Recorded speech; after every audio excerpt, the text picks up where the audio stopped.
ବିଶ୍ୱବାଣୀ ପ୍ରାପ୍ତ ପ୍ରାର୍ଥନା ସମୟକୁ ଆପଣଙ୍କୁ ସ୍ୱାଗତ କରୁଅଛୁ।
ଆଜିର ଧ୍ୟାନ ନିମନ୍ତେ ଆସନ୍ତୁ ଗୀତ ସଂହିତା ପୁସ୍ତକ ଅଧ୍ୟାୟ 64 ତାର 13 ରୁ 20 ପଦ ପର୍ଯ୍ୟନ୍ତ ପଠନ କରିବା।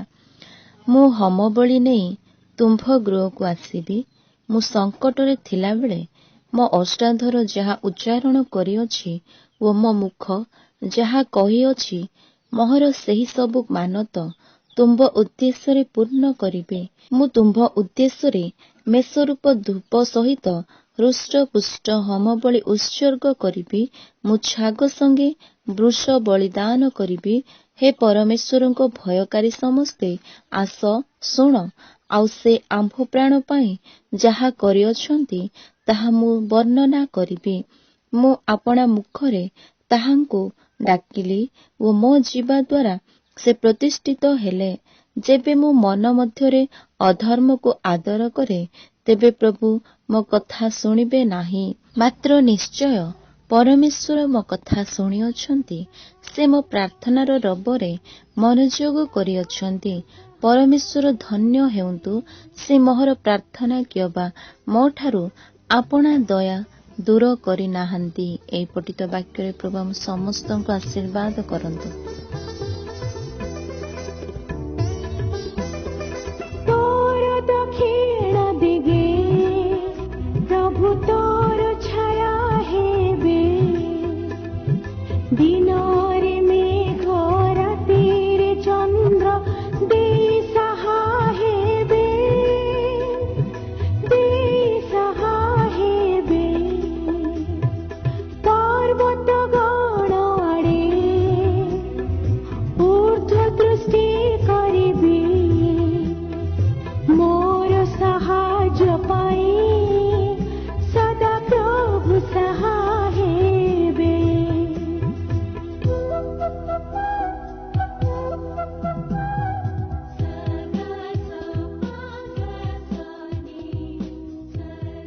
ଆମମାନଙ୍କ ପ୍ରାଣ ଦିଆ ବନ୍ଧୁ ଯୀଶୁ ବାପା ଧନ୍ୟବାଦ କରୁଛୁ।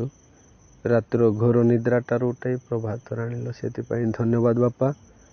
ଆଜିର ପୃଥିବୀ ଅସ୍ଥିରତା ଦେଖାଯାଉଛି ବାପା, ଯେପରି ସ୍ଥିର ହୋଇପାରିବ। ୟୁକ୍ରେନ ଏବଂ ରୁଷିଆ ଯେପରି ଯୁଦ୍ଧ ହେବ ନାହିଁ।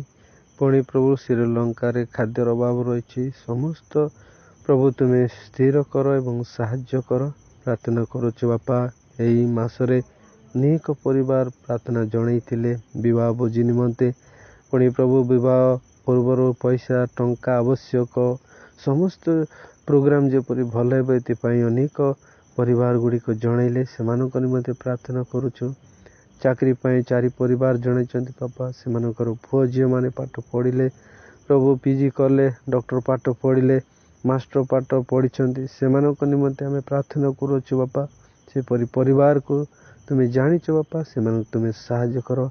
ଯେଉଁ ପରିବାରରେ ଅସୁସ୍ଥ ଦୁର୍ବଳ ରହିଛି ସେମାନେ ମଧ୍ୟ ଜଣାଇଛନ୍ତି ବାପା। ସେଥିପାଇଁ ତୁମେ ଦୟା କର। ଆମ ନିମନ୍ତେ, ଆମ ପରିବାର, ଆମ ଗାଁ ନିମନ୍ତେ ପ୍ରାର୍ଥନା କର ବୋଲି ଜଣାଇଛନ୍ତି। प्रभु तुम्हें दया कर से परिवार निमंते विशेष कर प्रभु साहाय्य कर बोली प्रार्थना करुच।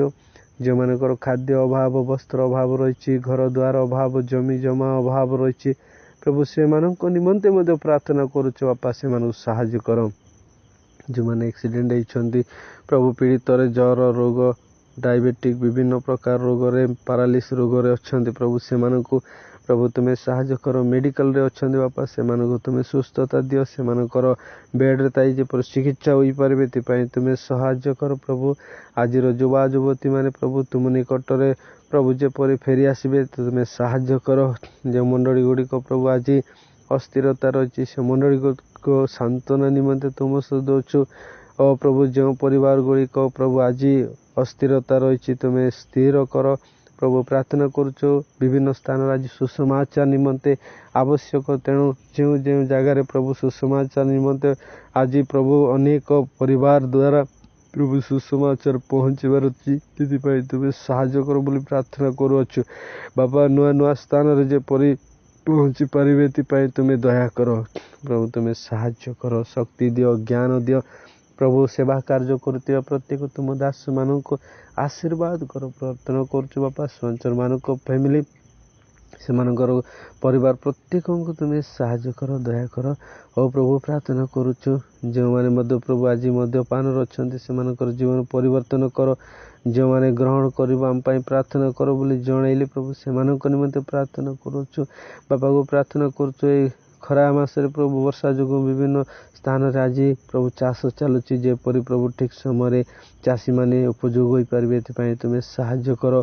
जो मानकर प्रभु परिवार रे आज तुमको आवश्यक एवं से जगार ताड़ना दुख कष्ट निंदा अपमान एवं विभिन्न प्रकार विचारित अच्छा बापा से परिवार मानक तुम्हें साहाय्य कर दया कर। एवं जो माने विगत दिन रे प्रभु विचारित हेले प्रभु बाइबल फेरइले एवं प्रभु विभिन्न जगार मीटिंग बसैले से जीवन तुम्हें जो प्रभु शक्ति दियो भयभीत को दियो ना प्रभु। जो माने प्रभु ताड़ना कर मन परिवर्तन तुम्हें साहाय्य कर। विशेष कर प्रभु जो स्थान रे आज प्रभु सुसमाचार निमंते प्रभु ठियाई से जगार तुम्हें शक्तियुक्त मंडली गुड़िक तुम्हें ठिया कर।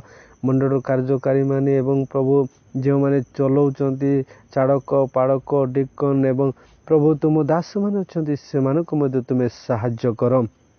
प्रभु प्रार्थना करुचु जमी बंटा ही से घर परिवार किपर भलरे बांटबू बोलिकी से जनइले प्रभु से तुम सह दौचु। प्रभु परिवार अशांति रही बापा माँ पुओ संगे पड़ा से परिवार को जनइले प्रभु से निमंते हम प्रार्थना करुचु। विशेषकर प्रभु जो मानकर प्रार्थना में जनइल बापा तुम्हें शुणिअछ एवं धन्यवाद दे समस्त प्रार्थना उत्तर दियो बोली यीशु ना प्रार्थना मांगिले आमीन।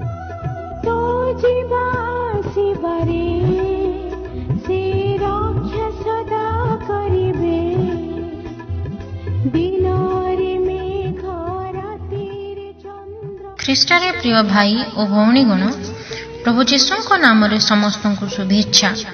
ଆପଣମାନଙ୍କୁ ଏହା ଜଣାଇ ଆମେ ଅତ୍ୟନ୍ତ ଆନନ୍ଦିତ ଅଟୁ କି ଆପଣମାନେ ପ୍ରାର୍ଥନା ପାଇଁ କୌଣସି ମୁହୂର୍ତ୍ତରେ ବିଶ୍ୱବାଣୀ ପ୍ରାର୍ଥନା କେନ୍ଦ୍ରର ଟୋଲ୍ ଫ୍ରି ନମ୍ବରରେ ସମ୍ପର୍କ କରିପାରନ୍ତି। ଦୟାକରି ଆମର ଟୋଲ୍ ଫ୍ରି ନମ୍ବର ଲେଖି ରଖନ୍ତୁ 180027003333।